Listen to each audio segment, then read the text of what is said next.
Mapagpalang araw po sa inyong lahat. Ngayon po ay araw ng linggo, ika-17 ng Mayo. Pakinggan po natin ngayon ang mabuting balita ng Panginoon. Pagbasa mula sa mga gawa ng mga apostol. Mahal na Teopilo, isinalaysay ko sa aking unang aklat ang lahat ng ginawa at itinuro ni Jesus buhat sa pasimula hanggang sa araw na siya umakyat sa langit. Bago siya umakyat, tinagubilinan niya sa pamamagitan ng Espiritu Santo ang mga apostol na kanyang hinirang. Pagkatapos ng kanyang pagbabata, maraming ulit siyang napakita sa kanila. Sa gayon, napatunayang siya'y buhay. Napakita siya sa kanila sa loob ng 40 araw at nagturo tungkol sa paghahari ng Diyos. At samantalang siya'y kasama-sama pa nila, kanyang tinagubilinan sila. Huwag muna kayong aalis sa Jerusalem. Hintayin ninyo roon ang ipinangako ng Ama na sinabi ko na sa inyo. Nagbinyag nga sa tubig si Juan, ngunit di na magtatagal at bibinyagan kayo sa Espiritu Santo. Kaya't na magkasama-sama si Jesus at ang mga alagad, nagtanong ang mga ito, Panginoon, itatatag na ba ninyong muli ang kaharian ng Israel? Sumagot siya, ang mga panahon at sandali ay itinakda ng Ama sa kanyang sariling kapangyarihan at hindi na kailangan pang malaman ninyo kung kailan iyon. Ngunit bibigyan kayo ng kapangyarihan pagbabasa inyo ng Espiritu Santo at kayo'y magiging mga saksi ko sa Jerusalem, sa buong Judea at Samaria at hanggang sa dulo ng daigdig. Pagkasabi nito, siya'y iniakyat sa langit samantalang nakatingin sila sa kanya at natakpan siya ng ulap. Habang sila'y nakatitig sa langit, 2 lalaking nakaputi ang biglang tumayo sa tabi nila. Mga taga Galilea, sabi nila, bakit kayo narito't nakatingala sa langit? Itong si Jesus na umakyat sa langit ay magbabalik tulad ng nakita ninyong pag-akyat niya. Ang salita ng Diyos. Salamat sa Diyos. Salmong tugunan. Habang umaakyat ang Diyos, ang tambuli tumutunog.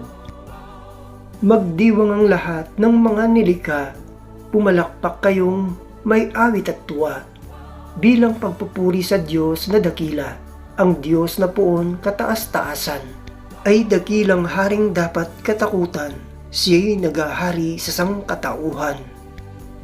Habang umakyat ang Diyos, ang tambuli tumutunog. Umakyat sa trono ang Panginoong Diyos, hatid ng tambuling malakas ang tunog. Masayang sigawan ang ipinasuog. Purihin ang Diyos, siya ay awitan. Awitan ng hari, siya'y papurihan. Habang umakyat ang Diyos, ang tambuli tumutunog. Ang Diyos siyang hari ng lahat ng bansa, awit at purihin ng mga nilikha. Maghahari siya sa lahat ng bansa, magmula sa tronong banal at dakila. Habang umakyat ang Diyos, ang tambuli tumutunog.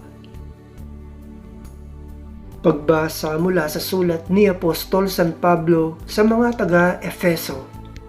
Mga kapatid, inihiling ko sa Diyos ng ating Panginoong Jesucristo, ang dakilang Ama, na pagkalooban niya kayo ng espiritu ng karunungan at ng tunay na pagkakilala sa Kanya.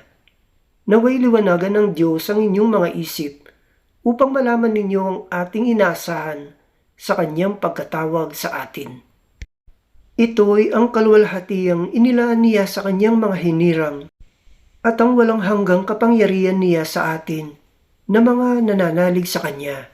Ang kapangyarihan ding iyon ang muling bumuhay kay Kristo at nagluklok sa kanya sa kalangitan sa kanan ng Diyos. Kaya't nasa ilalim ng kapangyarihan ni Kristo ang lahat ng pag-aari, kapamahalaan, kapangyarihan at pamunuan.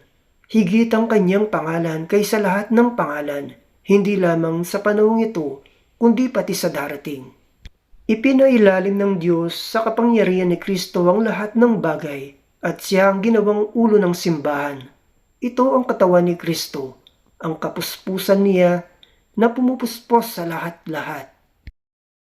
Ang salita ng Diyos. Salamat sa Diyos. Aleluya, aleluya! Humayo't magturo kayo, palaging kasama ako hanggang sa wakas ng mundo. Aleluya, aleluya!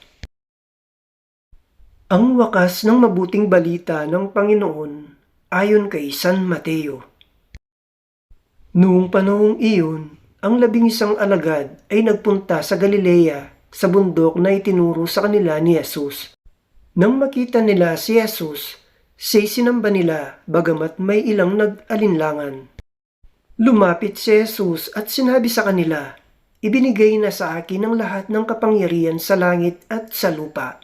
Kaya humayo kayo at gawin ninyong alagad ko ang lahat ng bansa.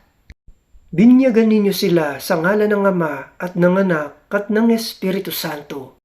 At turuang sumunod sa lahat ng ipinag-utos ko sa inyo. Tandaan ninyo, ako'y laging kasama ninyo hanggang sa katapusan ng sanlibutan." Ang mabuting balita ng Panginoon. Pinupuri ka namin, Panginoong Hesukristo.